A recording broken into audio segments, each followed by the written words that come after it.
नमस्कार दोस्तों, आप सभी का स्वागत करता हूं अपने YouTube चैनल सर्च एआई 24 में। दोस्तों, आज की वीडियो काफ़ी इन्फॉर्मेटिव होने वाली है। आज की वीडियो हम बात करेंगे, अगर आपने अप्रेंटिसशिप कंप्लीट कर लिया है और आपके पास एनएसएस सर्टिफिकेट आ गया है, तो आप किस किस कंपनी में अप्लाई कर सकते हो जहां पर आप इजीली जॉब पा सकते हो। यहाँ पर मैं कुछ ऑर्गेनाइजेशन के ऊपर मैं बात करने वाला हूँ, जिस ऑर्गेनाइजेशन में अप्रेंटिसशिप स्टूडेंट्स को बहुत ज़्यादा बेनिफिट्स दिया जाता है। तो इस वीडियो को ध्यान से देखिएगा। अगर आपने अप्रेंटिसशिप कंप्लीट कर लिया है तो इस वीडियो को स्किप मत कीजिएगा। यहाँ पर मैं उन ऑर्गेनाइजेशन के ऊपर मैं बात करूँगा जो ऑर्गेनाइजेशन अप्रेंटिसशिप स्टूडेंट्स को बहुत ज़्यादा बेनिफिट्स देती है। ठीक है, आपने कहीं से भी अप्रेंटिसशिप किया हो, आपके लिए वीडियो काफ़ी इंपॉर्टेंट है। जैसा कि आप लोग सभी देख रहे होंगे, आजकल डे बाय डे जो कंपटीशन है वो इंक्रीज़ ही हो रहा है। ठीक है, तो अगर मैं इस लाइन को डोनेट करूँ आईटीआई से, ठीक है, और इसको डोनेट करूँ अप्रेंटिसशिप स्टूडेंट से, तो आप नोटिस कर रहे होंगे यहाँ पर ये डिफरेंस है। ठीक है, तो ये डिफरेंस क्या है कि कई लोग अप्रेंटिस यहाँ पर नहीं करते हैं। ठीक है, काफ़ी कम लोग ही अप्रेंटिस करते हैं और कई कंपनियाँ जो हैं वो चाहती हैं हमारे एम्प्लॉय में टेक्निकल क्वालिफिकेशन होना चाहिए, जिसके लिए वो लोग ज़्यादा प्रेफर करते हैं अप्रेंटिस स्टूडेंट्स को जिसके पास एनएसएस सर्टिफिकेट होता है। इसलिए तो अगर आपने अप्रेंटिसशिप किया हुआ है और आपके पास एनएसएस सर्टिफिकेट है तो आप इन कंपनियों में अप्लाई कर सकते हो और यहाँ पर जो कंपटीशन लेवल होगा वो थोड़ा कम होगा रेगुलर से। रेगुलर मेरा कहने का मतलब यह है कि जहाँ पर आईटीआई वाले स्टूडेंट्स का कंपटीशन बहुत ज़्यादा है, वहाँ पर अप्रेंटिस स्टूडेंट्स का कंपटीशन बहुत ही कम है। तो जब भी इन कंपनियों में फॉर्म आए तो आप अप्लाई ज़रूर कीजिएगा। अब हम ऑर्गेनाइजेशन के ऊपर बात करते हैं जहाँ पर अप्रेंटिस स्टूडेंट्स को छूट दी जाती है। सबसे पहले हम बात करते हैं एनसीएल की। तो एनसीएल में जो जॉब नोटिफिकेशन आती है, यहाँ पर अप्रेंटिसशिप स्टूडेंट्स को बहुत ज़्यादा बेनिफिट दिया जाता है। और यहाँ पर जो कट ऑफ की बात करूँ तो यहाँ पर कट ऑफ भी बहुत ही कम जाता है। और यहाँ पर जो पोस्ट आती है वो टेक्नीशियंस की पोस्ट आती है और यहाँ पर सिर्फ अप्रेंटिस स्टूडेंट्स को ही मौका दिया जाता है। यानी जो बच्चे अप्रेंटिस कंप्लीट कर चुके होते हैं और उनके पास एनएसएस सर्टिफिकेट होता है, सिर्फ वही फॉर्म अप्लाई कर सकते हैं नॉर्दर्न कोल लिमिटेड की। ठीक है, और कोई अप्लाई नहीं कर सकता है। एनसीएल की अगर बात करूँ तो नोटिफिकेशन कब आता है, तो हर साल नोटिफिकेशन इसका आता है और इस साल भी नोटिफिकेशन इसका आएगा। सितंबर अक्टूबर में आने की चांसेस है। तो अगर आपने अप्रेंटिस कंप्लीट कर लिया है और एनएसएस सर्टिफिकेट आपके पास है तो एनसीएल का फॉर्म मिस मत कीजिएगा। बहुत अच्छी वैकेंसी होती है और बहुत ही कम कट ऑफ जाता है इसके अंदर। ठीक है, एनसीएल के बारे में एक और चीज़ आप सभी को बता दूं, आपने कहीं से भी अप्रेंटिसशिप किया हो, अगर एनसीएल में वैकेंसी आती है टेक्नीशियन की तो वहाँ पर अप्रेंटिस मांगा जाता है। आपने कहीं से भी अप्रेंटिस किया हो, आप अप्लाई कर सकते हो।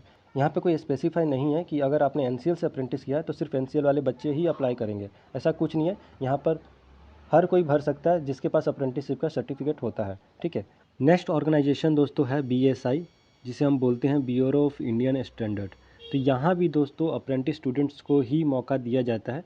यहाँ भी टेक्नीशियंस की वैकेंसी आती है जिसमें मांगा जाता है आईटीआई प्लस अप्रेंटिसशिप। तो आप यहाँ भी अप्लाई कर सकते हो। इसकी भी रेगुलर वैकेंसी आती है, लगभग साल में एक बार वैकेंसी 100% आती ही आती है। बस लिमिटेड सीटें होती हैं, ज़्यादा सीटें नहीं आती हैं, बट हाँ वैकेंसी आती है और अप्रेंटिसशिप स्टूडेंट्स को मौका दिया जाता है।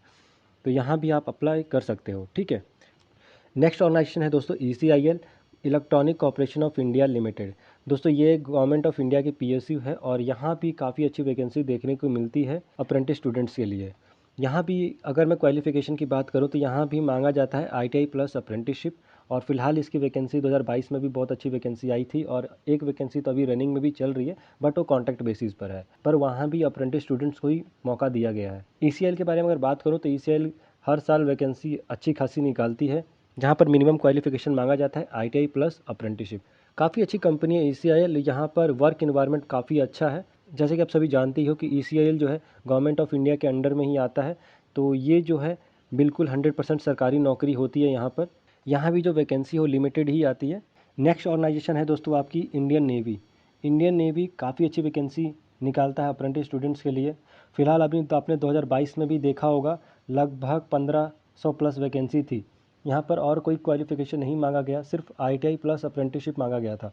और अगर पोस्ट की बात करूँ तो यहाँ पर टेक्नीशियन की पोस्ट थी। और आपकी सैलरी की बात करूँ तो जो सैलरी थी आपकी लगभग 50,000 सैलरी थी यहाँ पर। तो काफ़ी अच्छी वैकेंसी होती है इंडियन नेवी के अंदर और डायरेक्ट आप टेक्नीशियन बनते हो। ठीक है, यहाँ पर टेक्नीशियन को एक और नाम से भी जाना जाता है, ट्रेडमैन स्किल्ड। तो यहाँ पर काफ़ी अच्छी वैकेंसी देखने को मिली थी 2022 के अंदर। बट इस वैकेंसी में एक कंडीशन थी कि अप्रेंटिसशिप जो मांगा गया था वो मांगा गया था कि अगर आपने इंडियन नेवी से अप्रेंटिसशिप किया हुआ है तभी आप इस फॉर्म को अप्लाई कर पाओगे, वरना ये फॉर्म आपके लिए नहीं है।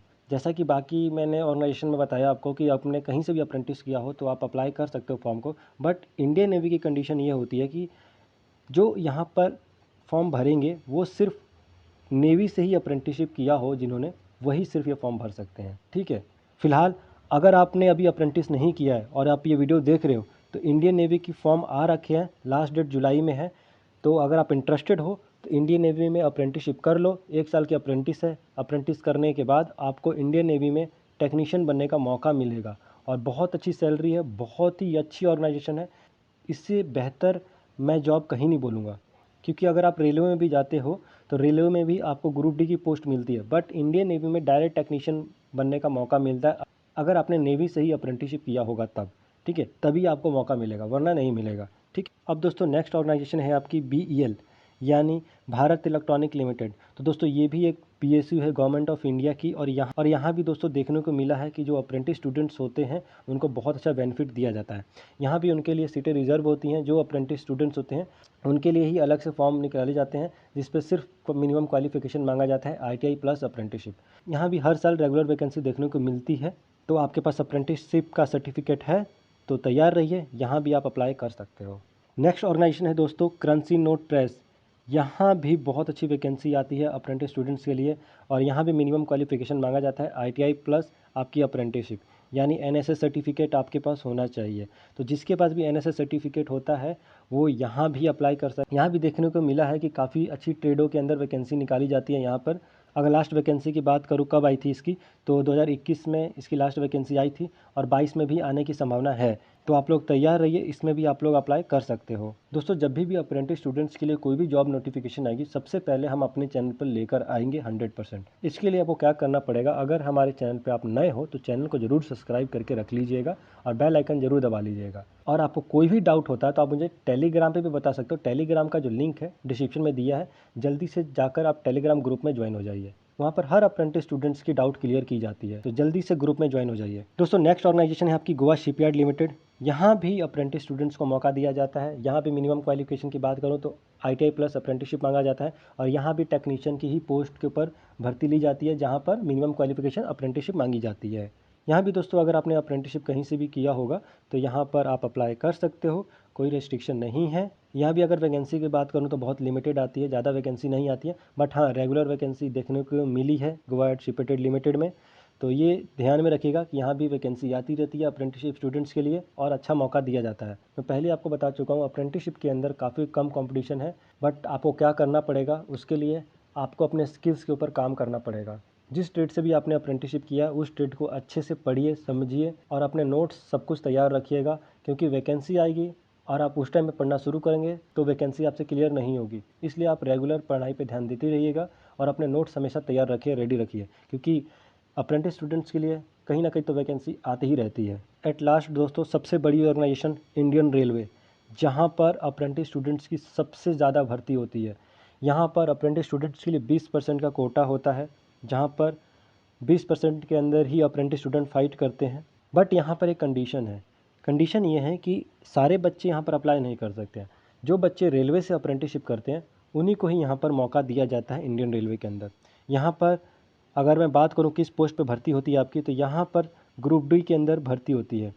यहाँ पर ग्रुप डी के अंदर भर्ती ली जाती है और काफ़ी अच्छी वैकेंसी आती है। फिलहाल 2019 में लास्ट वैकेंसी आई थी, जिसे 1 लाख वैकेंसी आई थी और उसमें 20% कोटा रिजर्व था अप्रेंटिस स्टूडेंट्स के लिए, यानी 20,000 सीटें रिजर्व अप्रेंटिसशिप स्टूडेंट्स के लिए।